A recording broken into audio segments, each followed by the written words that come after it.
So today our guest is a wonderful person from the finance field. His name is Mr. Ziad Chaudhary. He is the country CFO of Novartis Pakistan Limited.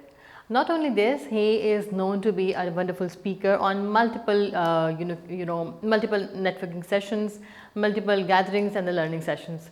He is also a motivational speaker. He also gives different lectures on, the chartered accountancy students. So I believe this discussion is really going to help all the people out there who want to aspire finance as their careers.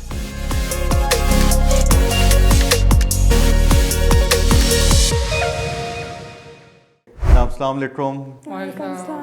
So thank you very much जनाब for coming here. मुझे अगर बारी बारी अपना introduction आप लोग दें। तो my name is Alina and I am a BS economics and math student. I am in my third year in IBA और मेरे क्वेश्चंस होंगे पर्टेनिंग टू के करियर स्टार्ट कैसे करते हैं। My name is Farooq Mangal and I am CIMA finalist and I am left with the only case study exam, and currently I am employed at Sai Life Pharma as a senior officer costing.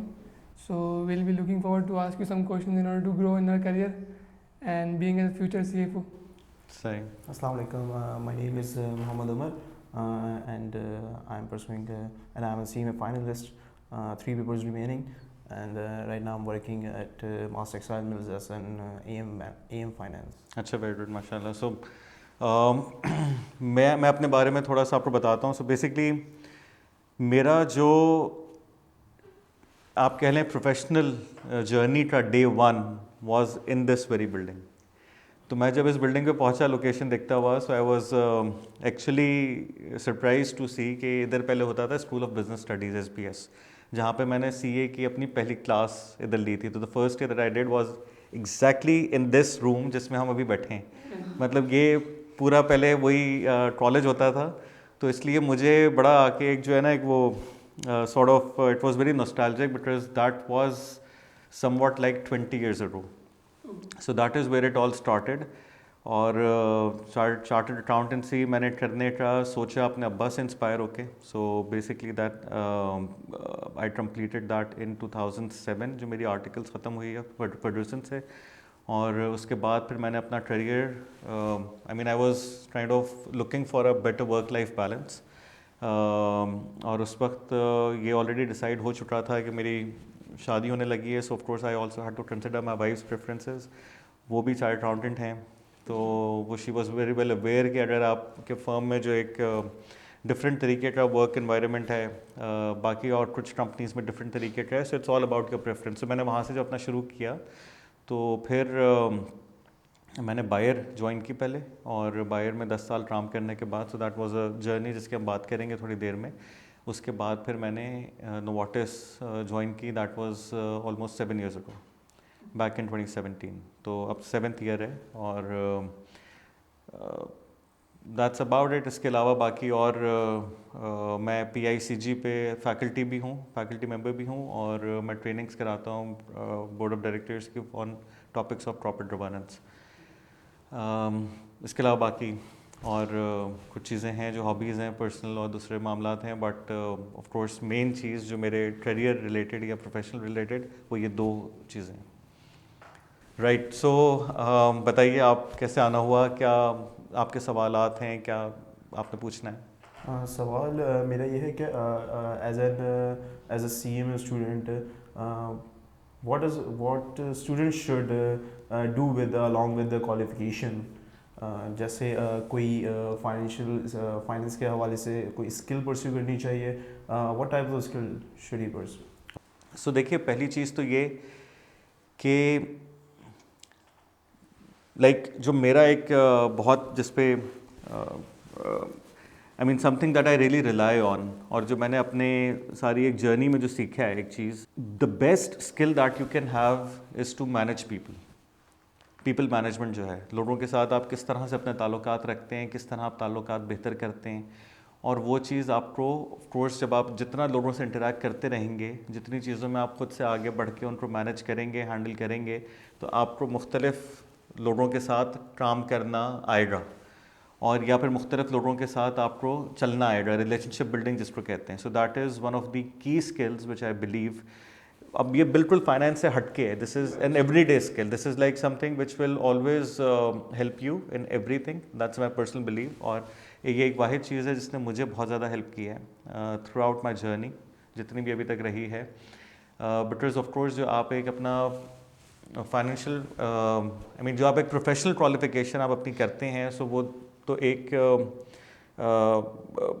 उसमें आप अगर बहुत ज़्यादा मुख्तलिफ चीज़ों की तरफ जाएंगे, you might also get little confused.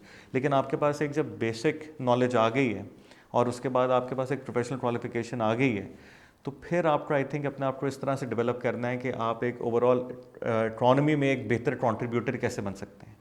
और वो जब तक आप लोगों के साथ मिल के नहीं चलेंगे, आपको लोगों को बात करनी नहीं आएगी, लोगों को के साथ डील करना नहीं आएगा, तो वो चीज़ हमेशा चैलेंज रहेगी. तो इसलिए आप ऐसा अब इस पे अगर आप साथ में फोकस करें, तो मेरा अपना एडवाइस ये होगी कि instead of looking for any other qualification के जो आप कुछ और मैं ये पढ़ लूँ या कुछ और चीज़ कर लूँ, वो आप साथ साथ करते रहें अगर आपको शौक है. डेफिनेटली उसमें कोई बुराई नहीं है. That is also going to help. लेकिन साथ में अपना फोकस रखें प्रैक्टिकल लाइफ की तरफ आने में, और जितना ज़्यादा नेटवर्क कर सकते हैं वो कीजिए. मतलब जैसे कंपनी में बंदा कोई ज्वाइन करेगा तो उसके बाद ही मेन जो ट्रेनिंग है उसकी वहीं से शुरू होगी. नहीं, देखिए यही जो है ना मिसकंसेप्शन है, यही मिसकंसेप्शन है.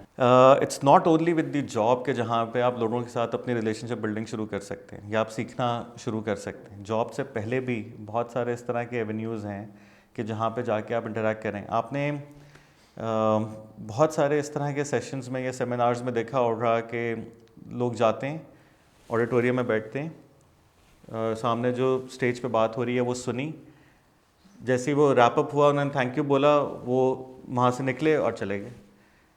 अब उसमें जो आपने जितनी बात सुन ली ना, मतलब मैं तो ये कहता हूँ कि आप हर सिचुएशन या जो भी अपना टाइम जहाँ पे लगा रहे हैं, try to make most of it. अब वहाँ पे अगर आप सिर्फ एक लम्हे के लिए सोचें कि just remaining there for maybe 10 more minutes, जो आगे पैनल था या जो लोग थे उनसे जाके अगर आप मिल लें और वहाँ पे 2-4 चेहरे या लोग इस तरह देख के आप उनसे सलाम दुआ करें, कुछ उनसे इंटरेक्ट करें, कुछ ना कुछ किसी के साथ पूछें कि जी आप क्या करते हैं, जो भी है.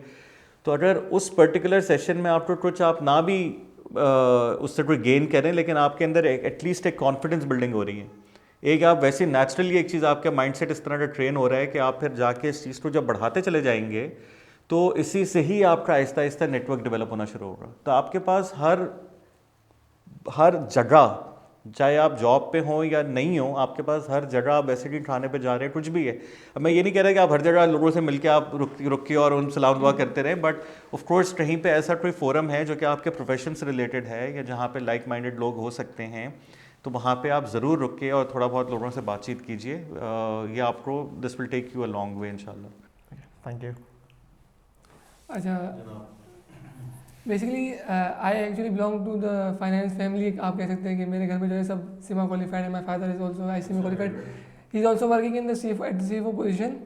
तो कंसेप्शन ये है, मिसकंसेप्शन कह लें या जो भी कह लें, ये वो है कि CFO है तो उसको बैलेंस शीट पे काम करना है and all that, numbers and figures and P&L और प्रॉफिट एंड लॉस. और आपने जो है वो CFO is the responsible person जिसको ओनर ऑफ द कंपनी को जवाब देना है कि भाई हमारा जो बिज़नेस है इज़ इट प्रॉफिटेबल और नॉट. एंड तो अब जो एरा चल रहा है, तो I personally think and I have seen in my recent start of the career कि आपको बिज़नेस डेवलपमेंट की तरफ और मतलब नंबर्स के अलावा भी CFO का बहुत सारा काम है. तो you being a CFO and my father is also CFO, तो please brief something about that कि इस पे आपका क्या पर्सपेक्टिव है बीइंग अ CFO. अच्छा जी, सो ये बड़ी आपने इंटरेस्टिंग बात की है. और मैं आपको थोड़ा सा ये बताऊं, मेरे घर में भी इसी तरीके से है कि मेरे वालिद भी चार्टर्ड अकाउंटेंट हैं, मेरी वाइफ भी चार्टर्ड अकाउंटेंट हैं, मैं भी चार्टर्ड अकाउंटेंट हूँ, और मेरी जो वालदा हैं she is a doctor. So और इंटरेस्टिंगली मेरे वालिद का भी ताल्लुक़ ज़्यादातर for most of his career pharmaceutical से रहा है. So he was working for a multinational company in a similar capacity. और मेरे मेरी और जाहिर है मेरा भी ताल्लुक फार्मास्यूटिकल से रहा है, मेरी वालदा भी डॉक्टर है, सो बेसिकली हमारे यहाँ भी टॉपिक ऑफ कॉन्वर्जेशन जो है जनरली वो या तो फार्मा या फिर फाइनेंस और ये वो चीज़ें इस तरह की सब उससे रिलेट करते हैं। अच्छा जी, सो जो बात है कि बैलेंस शीट की, तो मैंने ये जब मैं मैंने अपने वालिद को जब देखा, उन्होंने आज से मेरा ख्याल है कोई 10 साल पहले, बल्कि 13 साल पहले वो रिटायर हुए, और उससे भी पहले 20 साल तक वो इस तरह के पोजीशंस पे थे। तो उस दौरान जब उन्होंने स्टार्ट किया तो बिल्कुल एग्जैक्टली ये था कि हमेशा सिर्फ सुनने में यही आता था, अकाउंटिंग या फाइनेंस, अकाउंटिंग या फाइनेंस। और जब मैंने अपना करियर स्टार्ट किया और मैं CFO बना, सो दैट वाज बैक इन 2014। मुझे तकरीबन 10 साल हो गए इस CFO के पोजीशन पे। सो बेसिकली जब मैंने पहली दफ़ा वो स्टार्ट किया तो उस वक्त भी मोस्टली सारा focus was on accounting and finance primarily. तो यानी कि उतने पिछले 30 साल में समझ लो आप कि ये चीज़ जो है इतनी ज़्यादा चेंज नहीं हुई थी। नाउ व्हाट हैपेंड कि अच्छा, और उस वक्त एक चीज़ बड़ी वो थी कि उस वक्त जो हमारे हमें ये सिखाया जाता था कि हमारे जो कस्टमर्स हैं वो ये सेल्स और मार्केटिंग, और हमने इनको सर्विस करना है, मतलब इन इंटरनल कंपनी के फंक्शंस को हमने सर्विस करना है। So that was the role of the CFO या CFO के जो फंक्शंस रिपोर्ट कर रहे होते थे उनका। उसके बाद ये चीज़ बड़ी तेज़ी से चेंज होती गई। तो जब मैं इवेंचुअली CFO बना यहाँ पे, और जब मैंने अपनी जर्नी स्टार्ट की, तो मुझे पहला जो उन्होंने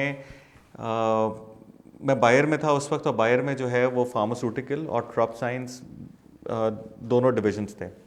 तो फार्मा में तो मैंने अपना करियर स्टार्ट किया था, इसलिए I was aware about pharma. Crop science का मुझे इल्म इतना नहीं था, लेकिन एज अ CFO मैंने दोनों डिविजन्स देखने थे। तो उन्होंने मुझे पहली चीज़ ये दी कि I should visit the farms, और मैं जाके सारे ये सब पूरी जो पूरी चेन है वो मैं समझ के आऊँ।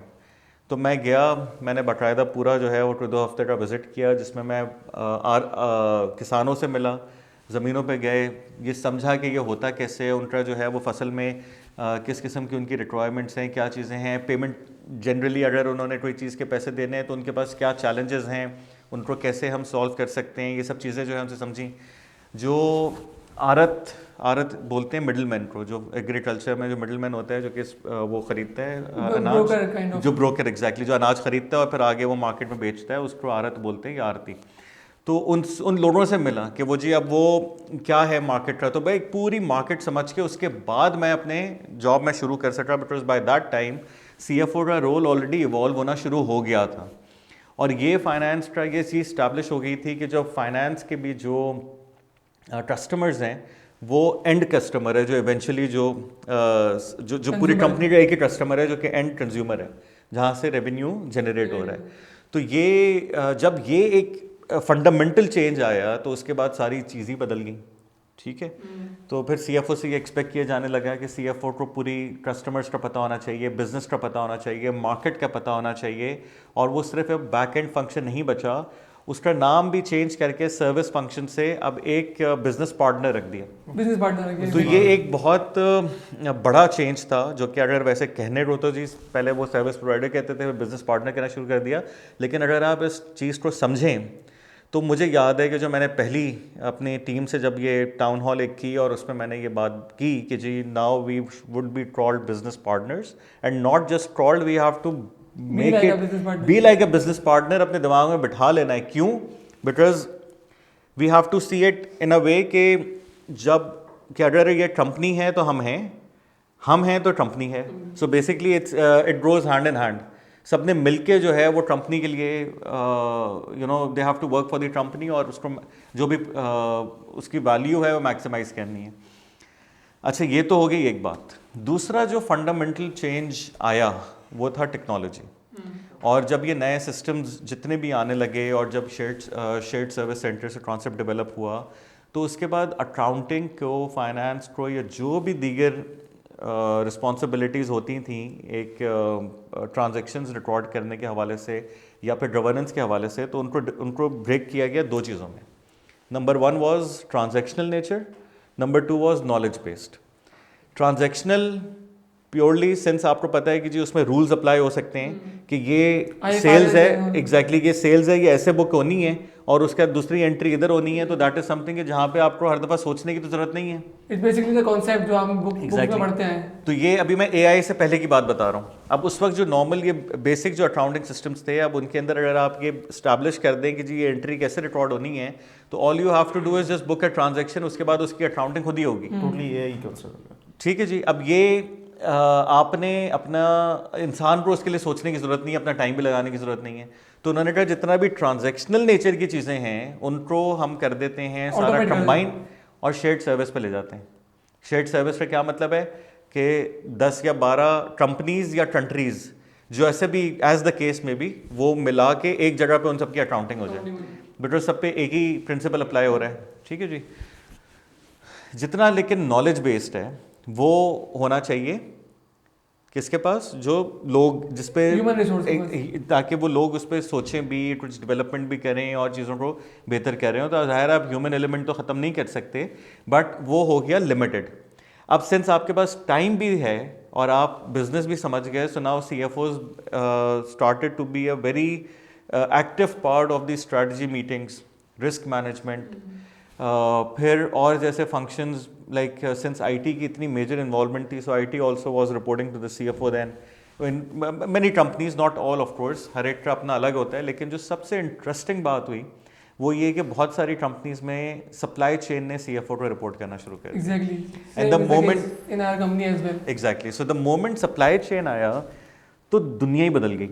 और जो एक सॉर्ट ऑफ ड्राई किस्म की फील्ड होती समझी जाती थी वो बड़ी मज़ेदार हो गई, बिकॉज अब आप डील कर रहे हैं, अब आप इंटरेक्ट कर रहे हैं मार्केट से। अब आपको समझ आ रहा है कि जी जो मैं यहाँ पे ये सारे जो काम हो रहे हैं उसका इवेंचुअल रिजल्ट क्या है। सो वो ये ट्रांजिशन मैं I would consider myself lucky that I've seen this transition कि starting off as a totally as a service function and then later on transitioning towards it। तो मुझे याद है कि हमने अपनी जो पहली कंपनी में जब ये रोल आउट हम कर रहे थे तो हम सोच रहे थे कि हम ऐसे किस तरीके से इसको नाम क्या दें सारे लोगों को, जब फाइनेंस के ये सारे लोग हैं, ये अपने आप को क्या मतलब बिजनेस पार्टनर का दूसरा नाम क्या हो सकता है कि ये जिसमें ये बात हो कि जी एक दूसरे को मिल के जीतने की बात करनी है।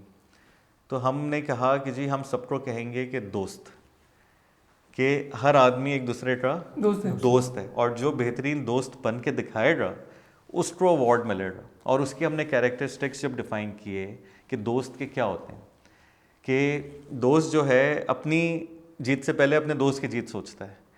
तो जब इस तरह का एक वो टीम वर्क सामने आया तो ऑटोमेटिकली जो वो बिज़नेस पार्टनरिंग है वो एक बिल्कुल ही डिफरेंट लेवल पे पहुंच गई। तो मुझे जब ये एक्सपीरियंस मिला ये ट्रांजिशन कराने का, और उसमें बहुत सारे वो लोग थे जिन्होंने अराउंड अपना 20 से 25 साल एक उस वाले इन्वायरमेंट में गुजारे हुए थे कि जहाँ पे वो सिर्फ कंप्यूटर पे बैठ के दिन भर एंट्रियाँ कर रहे होते थे और उन्हें बिल्कुल नहीं पता था, उन्हें ये तो दूर की बात कि उन्हें सेल्स या मार्केटिंग वालों के नाम पता हों, उन्हें कंपनी की सारी प्रोडक्ट्स भी पूरी नहीं पता थी कि वो जो ये जो दवाई है उस दवाई का मकसद क्या है, वो करती क्या है। कोई नए लॉन्चेस हो रहे हैं, they were not part of it. तो बहरहाल वो इवेंचुअली जब ये ट्रांजिशन हुआ तो it made a huge difference. और ये वो चीज़ है कि जिस तरीके से बस CFO की जो चेकलिस्ट है उसमें शामिल है और बिल्कुल रोल ही चेंज हो गया है, अब डायनामिक्स ही चेंज हो गए हैं। अभी जो भी अब कंपनीज आप देखें कि जो भी आपको जॉब डिस्क्रिप्शंस वो देंगे कि जिस तरह के रिसोर्स देख रहे हैं, so they would also always want commercial exposure, commercial experience या कमर्शियल नो हाउ, या दैट नॉलेज और that mindset, that's given and that's the need of course. They have to make the strategies from start to end. नहीं, sorry for this long answer, लेकिन ये कि मुझे ये informative है, ये है कि मैंने कहा आपको मैं ज़रा जर्नी बताऊं कि किस तरीके से चीज़ ट्रांजिशन हुई है और अब ये किधर मौजूद है। Thank ji Alina. So I want to ask a career-related question. Coming from a mathematics and economics background, and I also have exposure to data analytics and data science, what would be a good starting point for me in a career so that I can in the future reach higher levels? Right.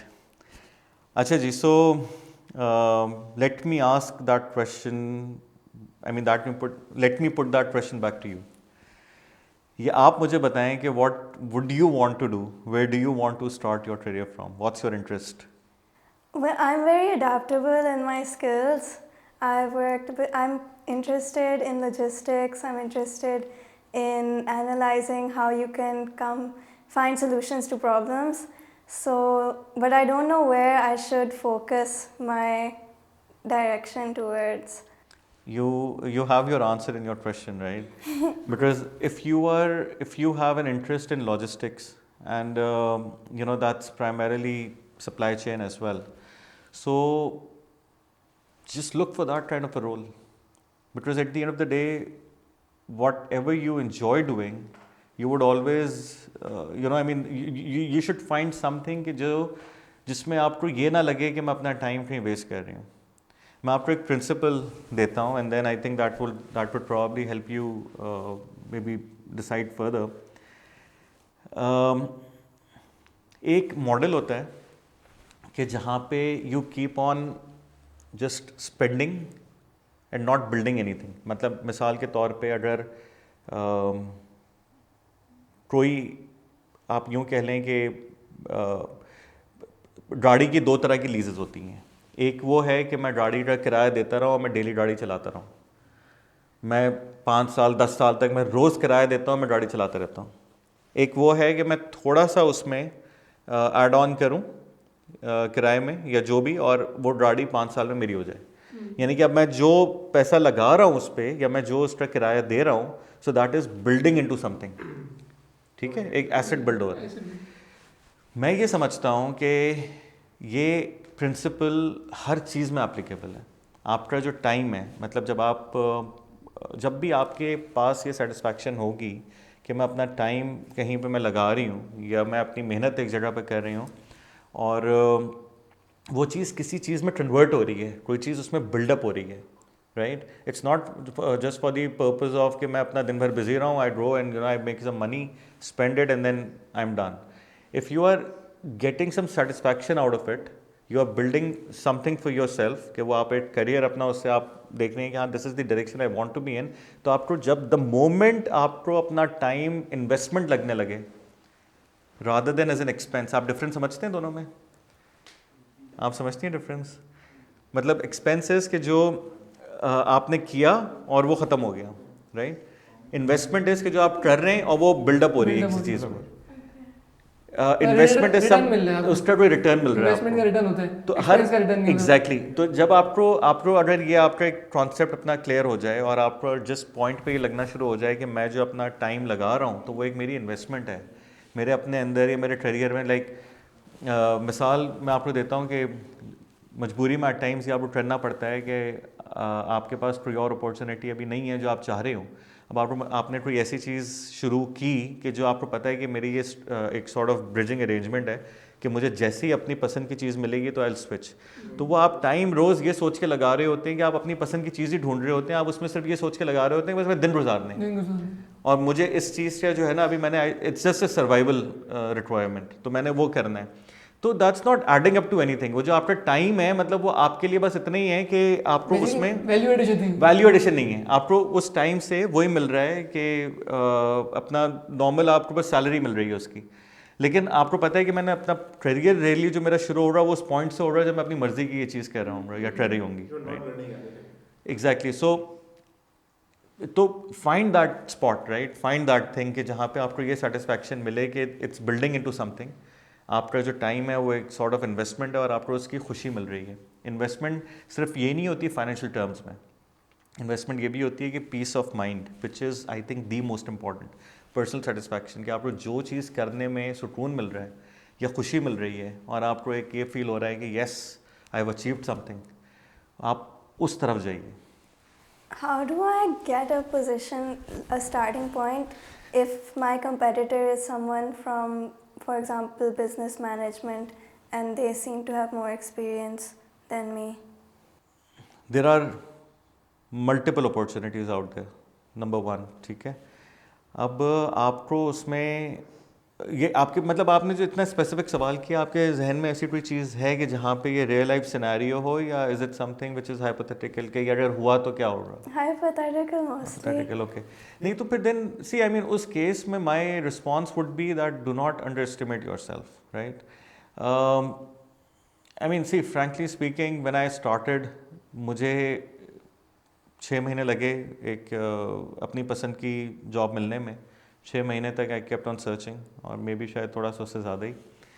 और वो eventually जब मिला तो मुझे पता था this is what I had always wanted, right? कि मुझे यही चाहिए था, और वो चीज़ मुझे मिल गई अल्हम्दुलिल्लाह। सो लेकिन मुझे जो पहले रिजेक्शंस हुए थे ना, वो मुझे इसी बुनियाद पे हुए थे कि मेरा एक्चुअली एक पेपर रहता था सीए में, जैसे नॉर्मली ये होता है, पहले ज़्यादा होता था शायद, अब भी होता है कि आपके सारे पेपर्स हमेशा ऐसा नहीं होता कि सब एक साथ क्लियर हो जाएं। एक आध पेपर आपका, मेरा एक पेपर बहरहाल उस वक्त रह गया था, और वो but since I mean of course मैंने अपना करियर स्टार्ट करना था, तो I was looking for a job. लेकिन सब जगहों पे एक ही चैलेंज आ रहा था कि वो कहते थे कि यू नो उन्हें क्वालिफाइड मिल गया, और अब आपका तो एक पेपर है, वी डोंट नो आप करेंगे भी नहीं करेंगे। So, and I really got frustrated with that thing to a great extent. तो फिर मैंने अपना I rethought it, and I rethought it in a way कि जब मुझे eventually यहाँ पे मुझसे ये सवाल किया गया, so मैंने कहा देखें जी, जो पेपर मेरा रहता है, since मैं वो already एक से ज़्यादा दफ़ा attempt कर चुका हूँ, so मेरे concepts बहुत ज़्यादा clear हो गए हैं अब। So maybe I would be able to add more value in that way. मुझे अब वो चीज़ बहुत अच्छी तरीके से आती है, और अब मैं एक दफ़ा और पढ़ूंगा Exactly. तो मुझे शायद और ज़्यादा बेहतर चीज़ें समझ आ जाएं, बजाय इसके कि जो आप प्रोडक्ट क्वालिफाइड हुई। अब सी मुझे पता था मेरा कंपटीशन किया है, just wanted to find that spot and be convincing enough कि मैं ये लेकिन मुझे टाइम लगा ये समझने में कि मेरा जो मेरे कंपेटिटर्स हैं वो उनका एडवांटेज क्या है। अब अगर उनका advantage is just that you know जो क्वालिफिकेशन है, I mean of course that is very very important, लेकिन अगर सिर्फ वो है तो मैं उससे एक स्टेप मुझे आगे बढ़ना है। तो इसलिए फिर वो मैंने I just found that spot, और मैंने उस पर कन्विंस करने की कोशिश की, और इवेंचुअली इट वर्कड, राइट? तो वो, और उसके बाद फ्रैंकली स्पीकिंग जब मैंने अपना when I hired the first person, so वो भी इसी तरह से फिर था कि he was not fully qualified, और उसका भी इस तरह के चैलेंजेस थे, but then I could empathise with him, right? I knew कि where he is it coming from, और उसके क्या वाकई जेन्युइन चैलेंजेस हैं। As long as you know कि जी वो आगे वाला जो भी whoever द कैंडिडेट इज, वो मेहनती है, डिटर्मिन्ड है, कोई ना कोई रीज़न होगा कि जिसकी वजह से ये कोई लैकिंग है। अब जैसे आपने बात की कि आप अपना करियर स्टार्ट कर रही हैं, और साथ में कुछ ऐसे लोग हैं जो कि ज़्यादा एक्सपीरियंसड हैं, so why not go on and कुछ इंटर्नशिप्स अभी से आप करें, कुछ आप एक्स्ट्रा उसके अंदर, या फिर you could just start researching more into the topic. और प्रैक्टिकल बहुत सारे ऐसे मैगजीन्स हैं जहाँ पे आपको सप्लाई चेन की काफ़ी चीज़ें मिलेंगी। एवरीडे सिनेरियोज आप पढ़ें, अपने आप को आप पहले से ही ऐसा ट्रेन कर दें कि अगर किसी का ऑन द जॉब 1 डेढ़ 2 साल का एक्सपीरियंस है भी, so you are able to be 1 notch higher than that person. But just stay focused. पहले आप ये सेलेक्ट करें कि आपको करना क्या है, आपका इवेंचुअली गोल क्या है, आपका विजन क्या है, और फिर उसके लिए जो स्टेप वाइज चीज़ होनी होती है ना, वो आप फिर उस तरह से करें। अब मुझे नहीं पता ये इसमें आप कोट कर सकते हैं नहीं, मैंने कल ही एक मूवी देखी है which was very inspiring, 12th fail.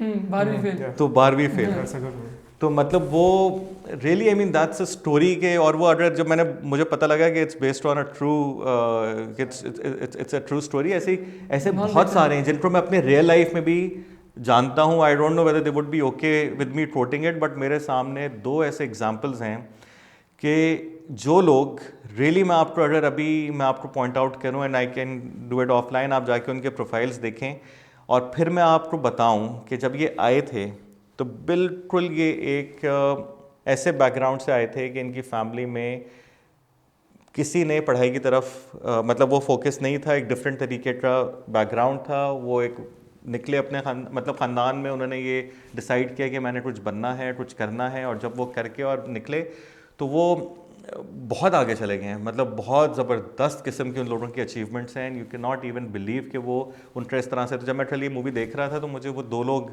जो मेरे रियली उनमें से एक साहब मुझसे बहुत ज़्यादा सीनियर हैं, so I take my inspiration from him as well, और एक जो है वो मेरे साथ रहे।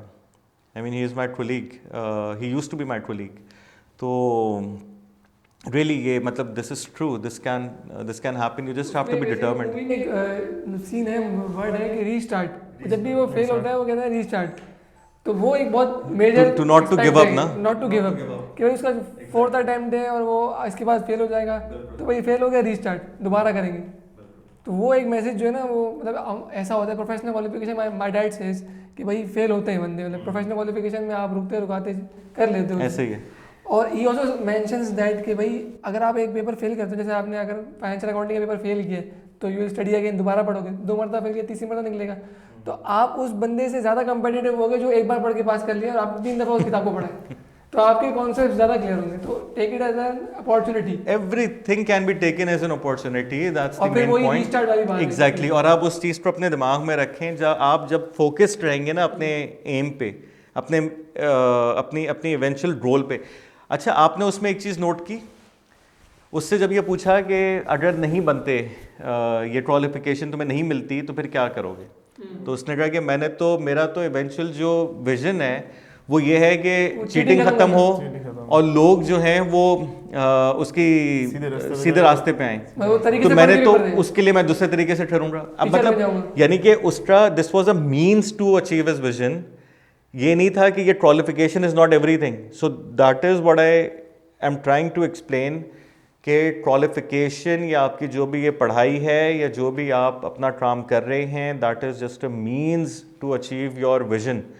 विजन क्या है, विजन के बारे में किसी साहब से मेरी बात हो रही थी तो उन्होंने बहुत अच्छी बात की। उन्होंने कहा कि if someone does not have his और her own vision, the risk is that they would end up becoming a part of someone else's vision.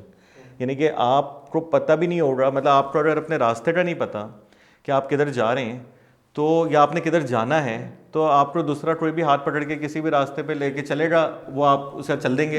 Eventually जब वो पहुंच जाएंगे अपने रास्ते पे, जब उन्होंने पहुंचना होगा, तो यू वुड रियलाइज कि आप उनके लिए सिर्फ एक सहारा थे, विच इज़ गुड, चलो, लेकिन आपने अपना कुछ नहीं अचीव किया, और जो आप करना चाहते थे वो कहीं पीछे रह गया। जो वो आपको जहाँ वो अपना जो मकसद अचीव करने चाहते थे, उन्होंने उसके लिए आपको इस्तेमाल कर लिया, आपके थ्रू कर लिया। वो एक चीज़ होती है इस्तेमाल होना, एक चीज़ होती है सपोर्ट करना या साथ मिलके चलना। साथ मिलके चलना बहुत अच्छी बात है, लेकिन अगर आपको अपनी डायरेक्शन पता ही नहीं है, अपना एंड गोल नहीं पता, तो फिर आपको ये भी नहीं पता लगेगा कि आप कहाँ किसके मकसद में जो है ना आप एक उसके यूज़ हो गए। और वो I mean basically objective set होना चाहिए कि अगर हम छोटे से बड़े तक जाए तो हमें करना क्या है। सो एग्जैक्टली, सो आपको जो है अपना जो eventual goal है या vision है, that should always be very clear. Yeah, they will drop you after they achieve the milestone. Could be, बिल्कुल हो भी सकता है, नहीं भी हो सकता है, क्या पता साथ लेके चलते रहे, लेकिन at the end of the day आपको वो satisfaction नहीं मिलेगी ना कभी भी फिर. You wouldn't achieve your own goal. Yeah. अच्छा, एक जो है ना आपके पुराने पॉइंट में एक बात थी कि भाई आप वो करो जो आपको पसंद है, पैशन है, उस टाइप की जॉब ढूंढो, और मतलब आप जॉब ढूंढो या अपना जो है ना इवेंचुअल मकसद ढूंढो। नहीं डिसाइड कि भाई अपने जो जिस काम में आपको मजा आता है, और फिर जब तक आपको वो चीज़ नहीं मिली तो यू आर डूइंग ना, मजबूरी में आप कर रहे होते हैं। तो इट समटाइम्स हैपन कि भाई हमें वो नहीं मिल पा रही, वो सेटिस्फेक्शन नहीं मिल पा रही, या मैं चाह रहा हूँ कि मुझे इस पोर्टफोलियो पे काम करना है। अब लक का फैक्टर है, चीज़ें XYZ apart from the qualification भी है, सब चीज़ है, लेकिन वो वाला काम नहीं मिल पा रहा जो मैं कर रहा, तो मुझे मेन टाइम मजबूरी में करना पड़ा। बिल्कुल सही है। अब उस मजबूरी को मैं अपॉर्चुनिटी कैसे बनाऊँ एग्जाम में? आप ऐसे, अब मेरा दिल नहीं कर रहा काम करने। हाँ। अब मेरी फॉर एग्जाम्पल 50,000 सैलरी है, हाँ। मुझे ये जॉब मेरे को पसंद नहीं है, लेकिन अब करना है। फॉर एग्जाम्पल किसी के कमिटमेंट्स होते हैं, फैमिली कमिटमेंट्स है, अगर आप being a male as well तो आपको तो लाजमी करना है, तो उसको अपॉर्चुनिटी कैसे बनाया जाए? मुझे नहीं पसंद ये काम करना, सुबह आ रहा हूँ, मुझे नहीं पसंद। अच्छा, अब देखें, आपको अपना अगर इवेंचुअली मकसद पता है कि आपने किधर जाना है, तो फिर ये भी जो आप कर रहे हैं ना, ये पार्ट ऑफ मकसद है, this is getting you there. आपको अपना मकसद आपने खुद बताया ना, आपका मकसद है, किसी का मकसद है कि मैंने अपनी फैमिली को सपोर्ट करना है, उनको मैंने और बेहतर लाइफ स्टाइल देना है, या एक उनको बेहतर तरीके से अच्छा खाएं और बेहतर तरीके से रहें। तो ये आपका मकसद है, आप उसके लिए जब वो काम कर रहे हैं आपको ऑटोमेटिकली वो मिल रही है सेटिस्फैक्शन। लेकिन हाँ, अगर उसमें आपको खुद उतना मज़ा नहीं आ रहा तो ये नहीं है कि आप जज्बात में आके या उस चीज़ को आप फॉरगो कर दें, छोड़ दें।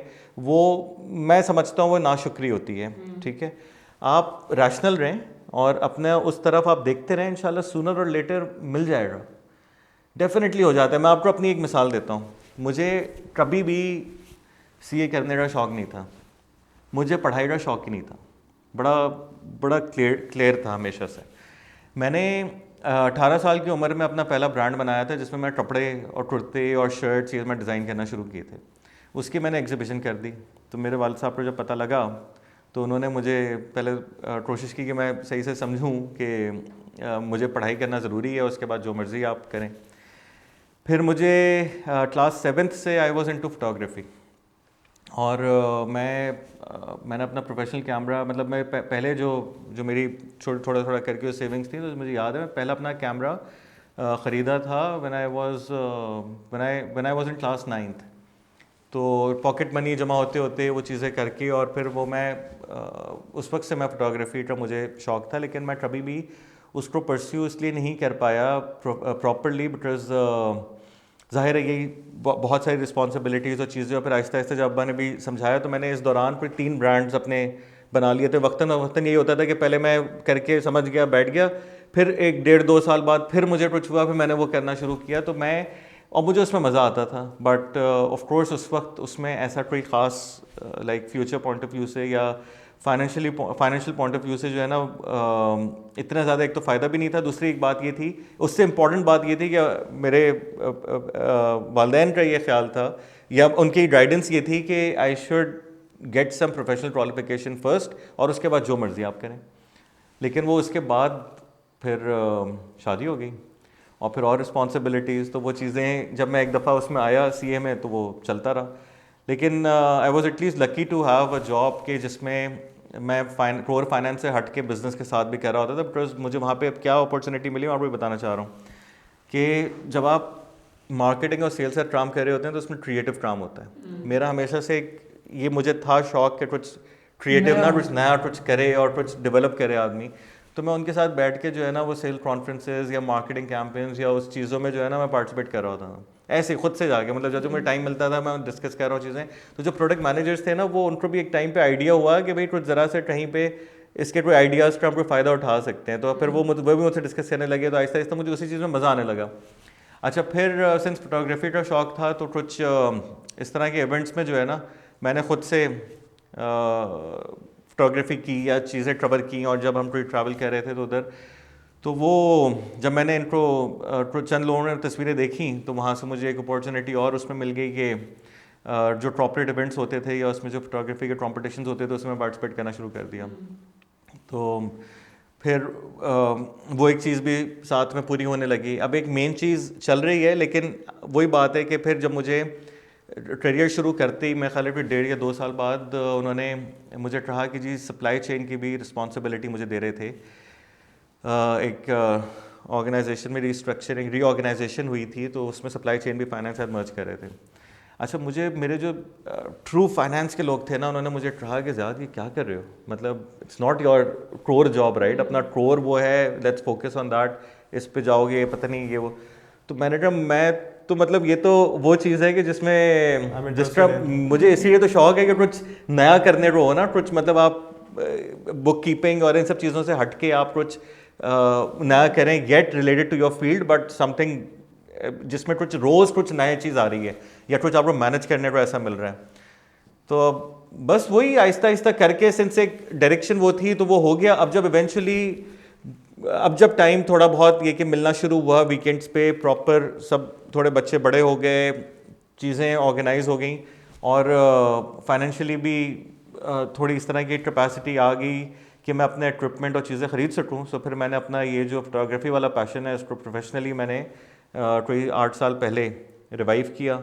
और मतलब मैं बीच में कर रहा था बट ऑन एंड ऑफ पे मैंने अपनी और चीज़ें थोड़ी ज़रा की। अब मैं फिर अपने फोटोग्राफी वाले टूर्स पे मैं निकलता हूँ और फिर मैंने 2 साल पहले वीडियो मेकिंग शुरू की है। So I make sort of documentaries थोड़ी बहुत इस तरह के जगहों की कि जो इतना फ्रिक्वेंटली लोग विज़िट नहीं करते। तो बस आहिस्ता आहिस्ता and that's just for to give me satisfaction, मुझे मज़ा आता है करने में। हाँ, तो बस वो चीज़ें ये साथ साथ फिर आप हर चीज़ को साथ लेके चल रहे हैं एंड अल्हम्दुलिल्लाह थिंग्स आर ओके। सो इसी तरीके से मतलब अगर आप अपना जो एक ब्रिजिंग अरेंजमेंट है भी, so just keep in mind it's a bridging arrangement, but just be satisfied कि एटलीस्ट ये आपको हेल्प कर रहा है आपका इवेंचुअली लार्जर मकसद अचीव करने में। डोंट गेट डिस्ट्रैक्टेड, अपना ज़्यादा स्ट्रेस ना लें उसका, अपने आप को हेल्दी रखें और सेहत का अपना सही मतलब फिटनेस का सेहत का ख्याल रखें और खुश रहें बस। मेरा भी सेम सिनेरियो था। मेरी प्रोफेशनल एजुकेशन स्टार्ट करने से पहले मेरा इंटरेस्ट कहीं और था, obviously not with chartered accountancy and CMA। मैंने चार्टर्ड अकाउंटेंसी से शुरू किया था प्रोफेशनल एजुकेशन, लेकिन उसके बाद मैं स्विच कर गया कुछ टाइम बाद। तो शुरू में बस ये था, कहीं और इंटरेस्ट था स्केचिंग वगैरह में और स्टिल आई एम इंटरेस्टेड। हाँ, उसके बाद फिर सोचा है कि इंशाल्लाह आपको सुनने के बाद ही कि हाँ नहीं बिल्कुल मौका मिलेगा और ये साथ साथ आप कर सकते हैं। एक और भी मेरा दोस्त है, वो he used to be in Unilever और बड़ा he is also chartered accountant by the way, federation में थे और अब he is a painter. I mean also painter, अपनी वो रेगुलर जॉब तो कर रहे हैं बट वो ही is a painter based out of Singapore अभी, और वहाँ पे वो अपनी एग्जीबिशंस कर रहे हैं। सो यहाँ पे पाकिस्तान में मुझे उस चीज़ का, मैं जाता उसी तरफ ही, लेकिन मुझे पाकिस्तान में उस चीज़ का कोई ग्रोथ दिखी नहीं। तो फिर मैंने बोला जो चीज़ें यहाँ पे चल रही हैं जिसका पहिया यहाँ पे चल रहा है उस पे आप उसी में जाते जाओ कि यहाँ पे मतलब ठीक है, वही है ना, वो कहते हैं कि जी a good financial person is who keep finances here not here. ठीक है, so you have to think through your mind as well कि आप ने अपना जो ज़िंदगी है मतलब उसमें जो ये सारी फाइनेंशियल मैनेजमेंट है करनी कैसे है आपकी। ऐसा नहीं है कि आप और अपनी जिम्मेदारियाँ कैसे अच्छे तरीके से पूरी करनी है और साथ में अपना जो आपका पैशन है उसको भी साथ लेके चलना है। और जाहिर है कि कभी ऐसा पॉइंट आता है कि आपको अपना जो पैशन है वो प्रोफेशन बन जाए तो नथिंग लाइक इट, वो तो ज़बरदस्त चीज़ है फिर।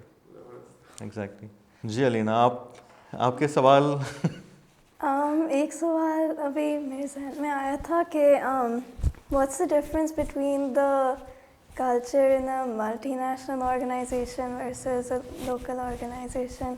Does this make any difference in how we should approach what we're doing? अच्छा, well see, what I have heard is, I haven't experienced, मैंने काम जो है वो अभी मल्टीनेशनल्स में किया इत्तेफाकन, यही इसी तरीके से है कि 17 साल तकरीबन मेरे जो है वो MNCs में गुजरे। लेकिन मेरे बहुत सारे दोस्त हैं जो कि दोनों ऑर्गेनाइजेशन मतलब जो कुछ MNCs में भी कुछ और नेशनल जो लोकल ऑर्गेनाइजेशन उसमें भी हैं। तो I would not perhaps differentiate between MNC and a local company। ठीक है, मैं इस तरह से इस बात पर नहीं कहूँगा कि MNC या local. From one company to another culture differs, चाहे वो आपको MNC में भी, मैं आपको इस वक्त सिंस मैं नाम नहीं लेना चाहता लेकिन मैं आपको 3 ऐसी MNCs गिनवा सकता हूँ कि जिसमें बहुत ही वेरिएंट कल्चर है तीनों में, और कोई एक जो कि किसी एक में खुश हो वही उसी आदमी को आप किसी और MNC में ही भेजें, वो वहाँ पे the person is going to get frustrated.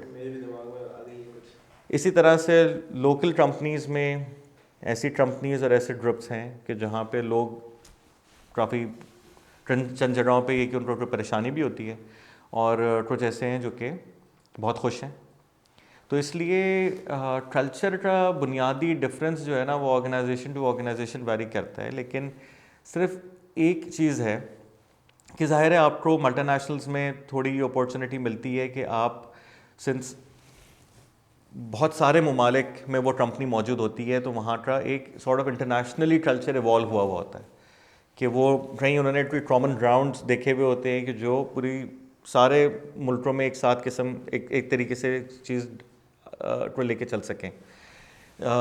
यहाँ जो लोकल कंपनीज़ हैं जिनका इतना ज़्यादा अगर इंटरनेशनल एक्सपोजर नहीं है तो वहाँ पे आपको ज़ाहिर है लोकल पर्सपेक्टिव ज़्यादा मिलता है।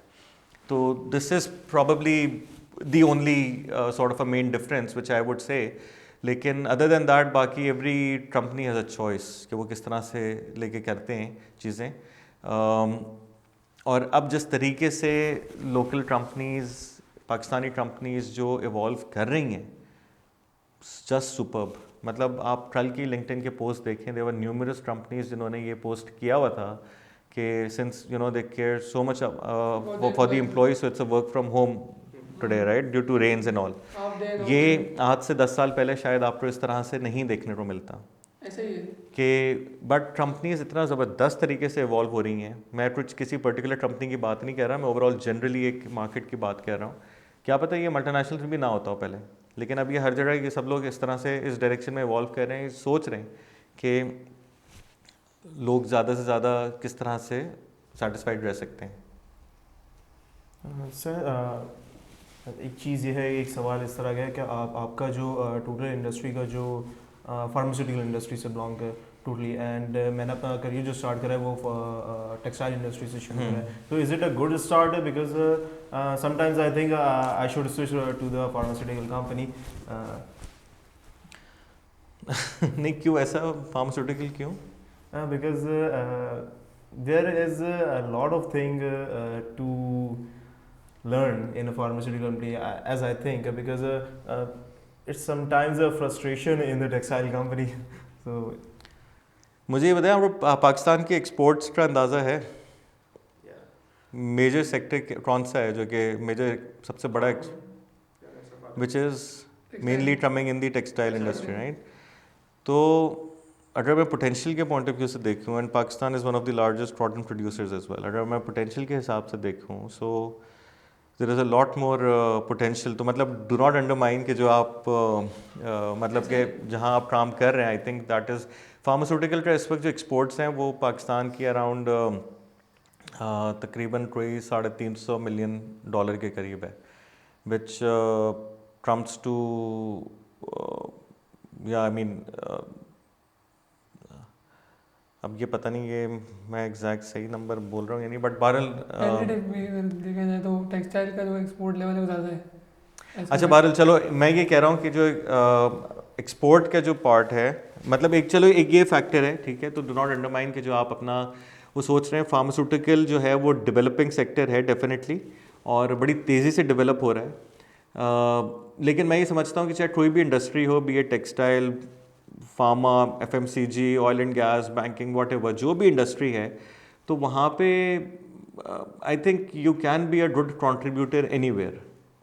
लेकिन एज लॉन्ग एज कि आपको जिस चीज़ का शौक़ है और आपको वहाँ पे जॉब सेटिस्फैक्शन मिल रही है या अपनी एक पर्सनल सेटिस्फैक्शन मिल रही है, वो मिलती रहे। हाँ, अगर आप ये चाहते हैं कि जी आप कोई ऐसी चीज़ में काम करेंगे जहाँ पे आप लोगों को या पेशेंट्स की हेल्प करें या यू नो इस तरह की, तो वो फिर अलग बात है, बट वो आप और तरीके से भी हेल्प कर सकते हैं। लेकिन ये नहीं है कि ये सेक्टर बेहतर है, वो सेक्टर बेहतर है। एट टाइम्स ये भी होता है कि आपने एक चीज़ एक्सपीरियंस की भी होती है और दूसरा आपको दूर से बैठ के बेहतर लग रहा होता है, लेकिन जब आप जाके देखते हैं तो हर चीज़ के अपने कोई ना कोई चैलेंजेस होते हैं। और pharmaceutical has its own share of challenges definitely. इसी तरह से सब इंडस्ट्रीज़ के कुछ ना कुछ अपने चैलेंजेस होते हैं। It's just what you do to overcome those challenges, that is what matters. तो मतलब एक मेजर सवाल है, सिर्फ मेरा नहीं होगा, एवरीवन इन द करियर, जो सीनियर भी हो जूनियर हो, हमने एक सेंटेंस सुना है हमेशा कि money can't buy happiness and money can buy happiness. Difference of opinion है। जैसे अभी आपने भी जिक्र किया कि वो काम करो जिसमें आपको मज़ा आए। एक मूवी आई थी ऑल इज वेल, आपने देखी होगी, आमिर खान की। उसमें उसको एक लड़के को शौक था फोटोग्राफी का, तो उसने कहा था कि मैं कम पैसे कमाऊंगा, गाड़ी छोटी होगी, घर छोटा होगा, लेकिन अब्बा मैं खुश रहूँगा।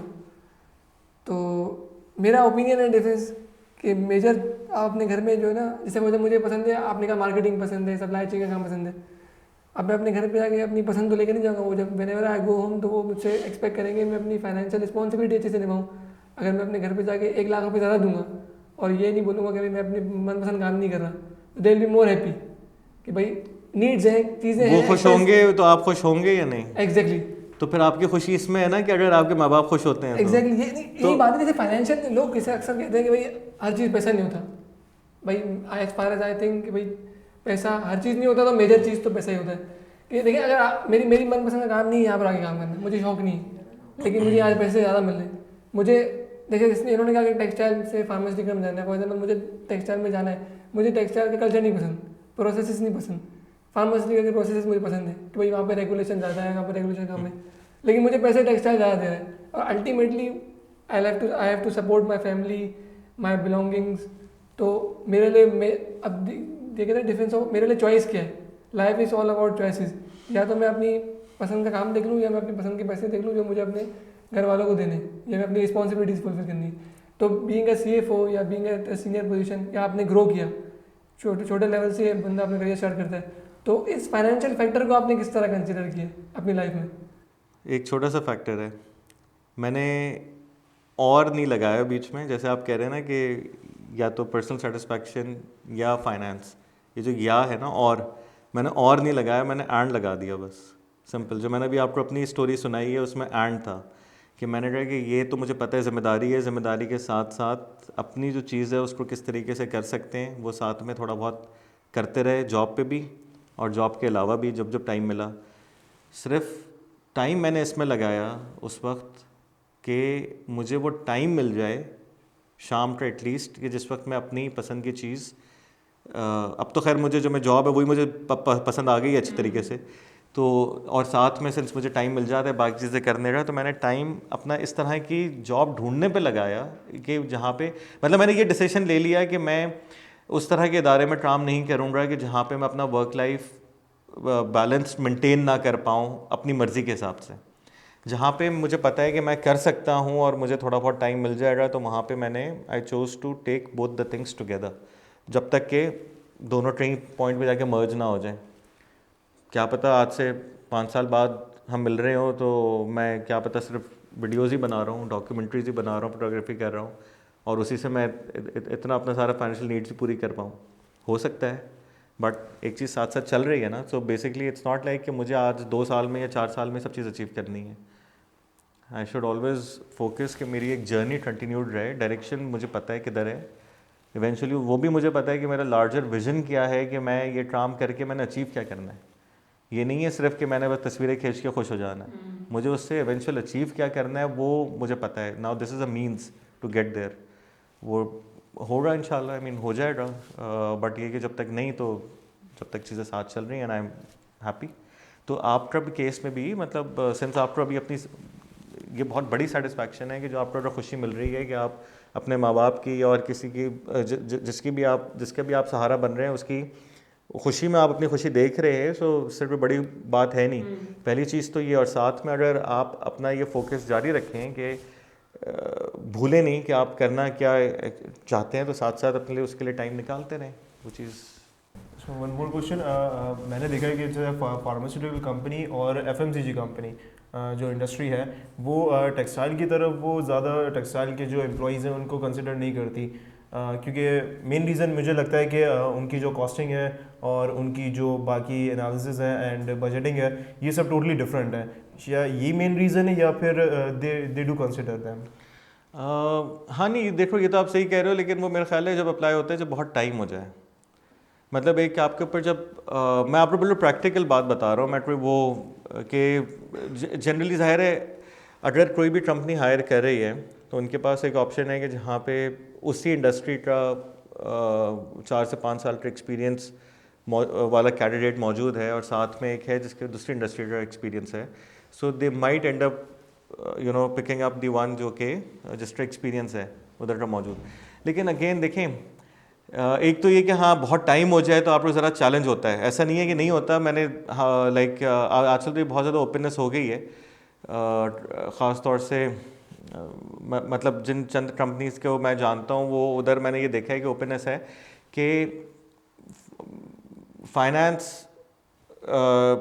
का जो हेड है या जो फाइनेंस बैकग्राउंड का आदमी, the person is getting into HR और इवन मार्केटिंग, ये भी मैंने देखा है। पहले ये बड़ा एक पहले ये समझा जाता था कि ये पॉसिबल ही नहीं है। अच्छा, फिर क्रॉस कंपनी लाइक एक कंपनी की जब हायरिंग हो रही थी on a very senior position, so they were looking for a person who was a non I mean who did not have a background of that industry, who would bring in some other perspective background of a different industry. तो उन्होंने इस तरह के 2 या 3 लोग बल्कि higher किए थे सीनियर लेवल पे, और उनका प्रेफरेंस ये थी कि हमें ऐसी इंडस्ट्री से लेके आना है ताकि हम पर्सपेक्टिव यहाँ पे चेंज हो, तो वो हाँ, तो वो अप्रोच चेंज हो, ज़रा नए थॉट प्रोसेस आए, नए तरीके से वो देखें। तो पॉसिबिलिटीज़ तो हमेशा हैं बिल्कुल, लेकिन चैलेंज होगा, बट उस चैलेंज पर आप असल बात है ओवरकम कैसे करते हैं।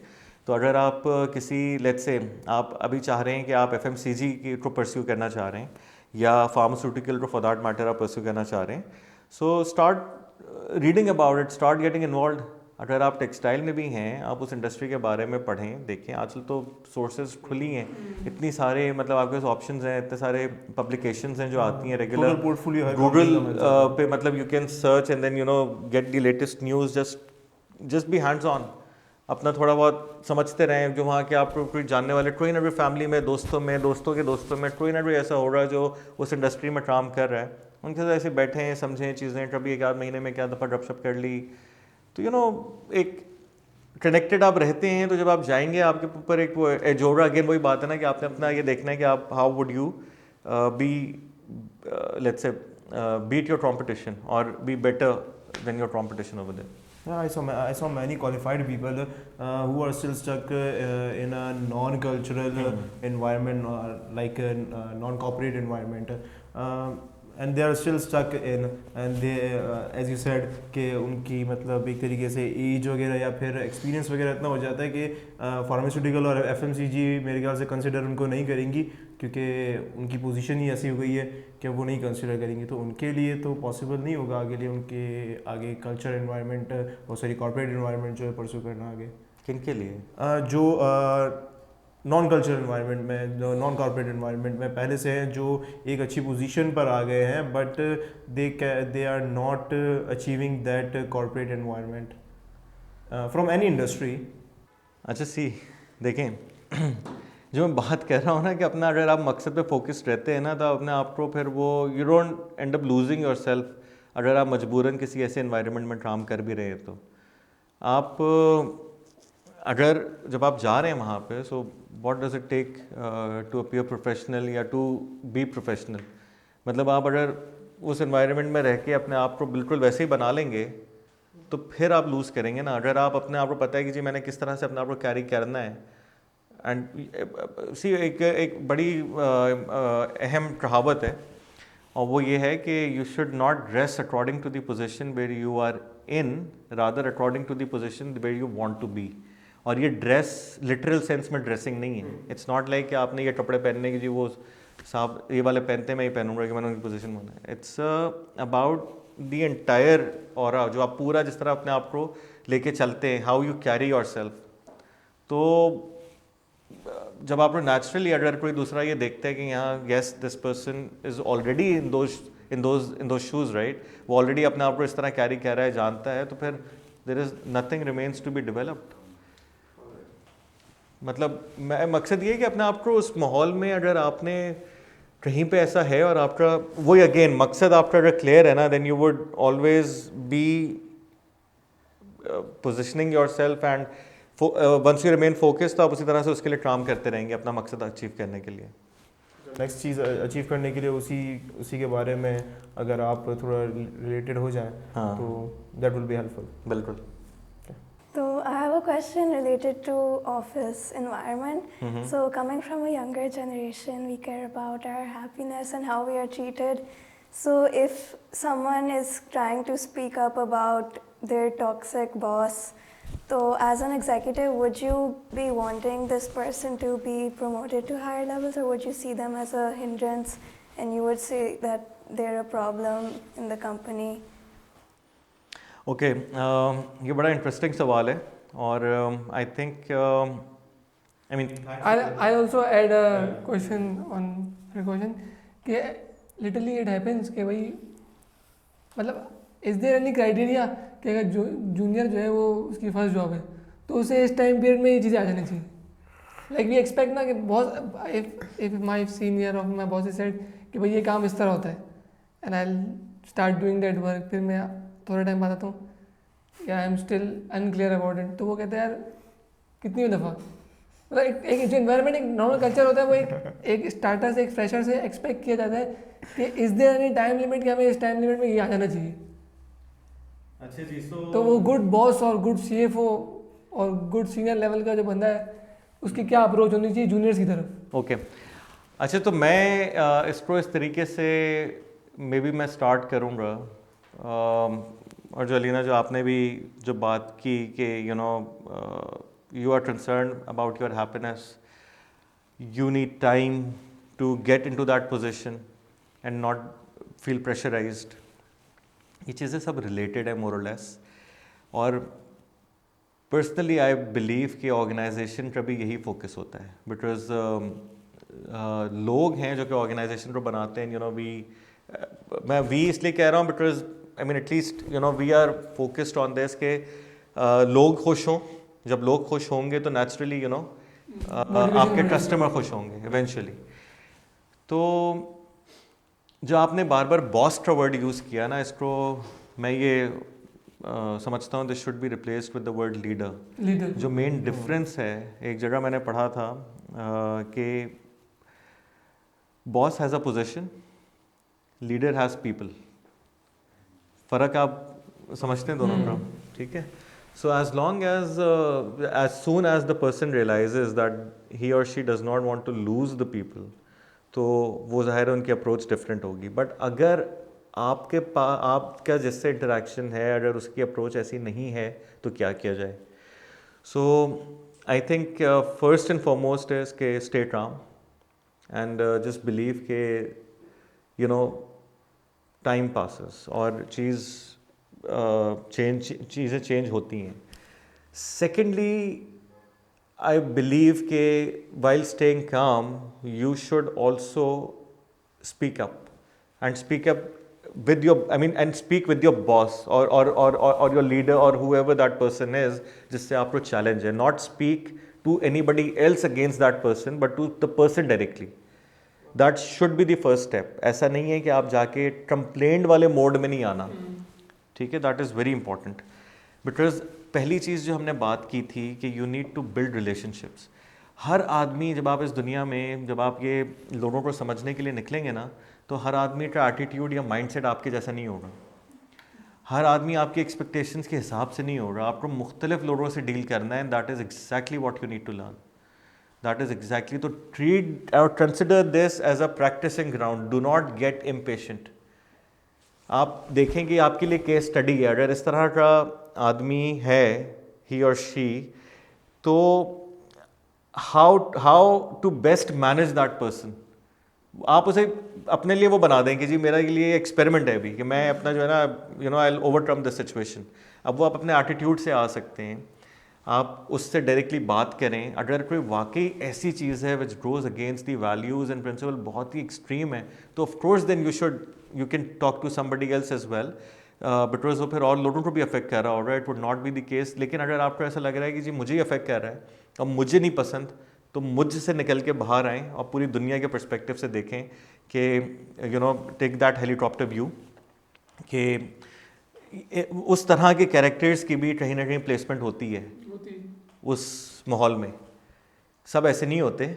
लेकिन अगर आपको ही वो चीज़ तंग कर रही है तो मे बी आपको अपने ऊपर फोकस करने की ज़रूरत है कि आप अपने आप को कैसे मज़ीद मैच्योर करें, या अपने आप को कैसे डेवलप करें, या अपना माइंडसेट ऐसा बनाएं कि आपको ये सब लोग मिलेंगे. इस तरह के बहुत सारे लोग मिलेंगे आपको. अच्छा, ऐसा होता है कि कभी कभी लाइक मतलब एक जनरल सवाल है कि ऐसा होना भी चाहिए. मतलब अगर हमने कभी ऐसा बंदा एक्सपीरियंस नहीं किया होगा, तो और इन फ्यूचर जब हम इस पोजीशन पे आए कि we should be habitual of people like that, तो अगर हमने करियर के शुरुआत में अगर ऐसे लोगों से डील कर लिया हो तो वो एक अपॉर्चुनिटी भी हो सकती है. हाँ बिल्कुल. मैं ये भी कह रहा हूँ कि हमारा ह्यूमन नेचर है कि कोई चीज़ कभी कभी ऐसा होता है कि कोई चीज़ स्ट्रिक्टनेस चाहे तो वो हम जल्दी कर लेते हैं. एग्जाम्पल है कि देयर आर डिफरेंट स्टूडेंट्स और पीपल, कि भाई कोई बच्चा होता है, जैसे आपने कहा क्या पढ़ने का शौक अमूमन फीमेल्स में ज़्यादा होता है पढ़ने का शौक. मैं फ्रेंड्स में कम होता है। तो जैसे हमें भी कोई पढ़ने का ऐसा शौक नहीं था, लेकिन हमारा ऑब्जेक्टिव था कि भाई ये ऑब्जेक्टिव है, इसको अचीव करने के लिए आपने सीमा करना है। You my father is usually explains कि भाई आपको अगर यहाँ पहुँचना है तो उसके लिए पहली जो स्टेयर है वो है सीमा की क्वालिफिकेशन। सही। तो अब कभी कभी ऐसा होता है कि यार अगर हमारे फादर हमें थोड़ा सा स्ट्रिक्टनेस से डील ना करते तो हम शायद यहाँ पहुँचते भी नहीं। तो at times you also need this kind of behaviour from your immediate supervisor और your guardian, something like that. इसमें भी एक रियलिटी आई गेस मौजूद है।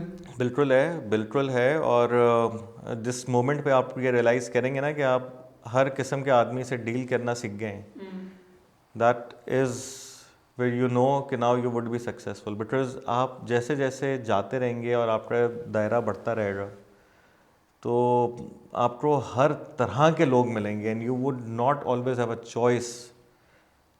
इट्स व्हाट एग्जैक्टली देखेंगे, सारा एक्सटर्नल इन्वायरमेंट है। Do not get this external environment affect your internal environment, that should always remain stable.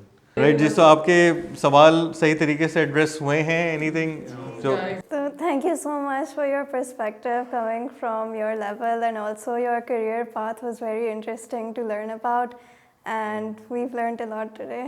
Thank you, बहुत शुक्रिया आपका। And thank you so much, Ziad Saab, for calling us and being here, and answering all our queries in a very good manner. So thank you so much for me. Thank you. Thank you so much for the opportunity you gave us. The many things which I was concerned about has been cleared out. So thank you. चलें, great यार, I mean thank you. मुझे खुशी हुई ये बात जान के कि इट वाज हेल्पफुल, और मुझे भी मज़ा आया बात करने में। आपके लोगों के सवाल मतलब आई कैन नॉट बिलीव कि आपने तैयारी उस तरीके से नहीं की हुई, बट जो हाँ जी, It was some kind of childish question, but yeah, we are facing नहीं that right now. none of the questions was childish, बिल्कुल क्लियरली, मतलब बड़ा वैलिड क्वेश्चंस थे। आई थिंक कि जो बात करने में मज़ा आया और जिनका आई होप कि ये आपको इनसे फ़ायदा भी होगा। सो मुझे एक जो है ना इकबाल की एक बड़ी नज़्म मैंने अपना वो बनाया हुआ है, जो मुझे हमेशा, मैं काफ़ी जगहों पे मैं ये बात करता हूँ, बट मैं आपको उसका क्लोजिंग में ना मैं थोड़ा सा वो एक्सप्लेन करना चाहता हूँ। जो तो वो इकबाल, उसके चंद अशार हैं जो कि स्टार्ट होते हैं बेसिकली कि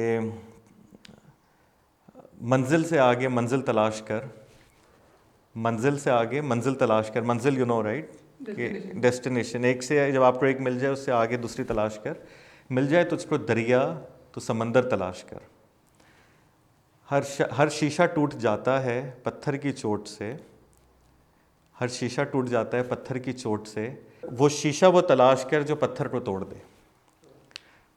तो ये इस तरह के ऑब्जेक्टिव्स, लेकिन जिसका एक आखिरी शेर है ना वो मेरा पसंदीदा है और जिस पे मैं थोड़ी सी बात मैंने क्लोजिंग पे करनी है। वो शेर है कि हर शख्स जल रहा है अदावत की आग में। डू यू नो व्हाट अदावत इज़? अदावत होता है कि एक किसी दूसरे के लिए नेगेटिविटी रखना या जलना, या जिसको कहते हैं ना जेलेसी या इनसिक्योरिटी काइंड ऑफ। हाँ, कि आप किसी की दूसरे की खुशी में अपनी खुशी महसूस ना करें आप, बल्कि अगर वो कोई किसी की अचीवमेंट है तो आप उससे जेलस हो रहे हो। तो अदावत उसको कहते हैं कि हर शख्स जल रहा है अदावत की आग में, जो इस आग को बुझा दे वो पानी तलाश कर।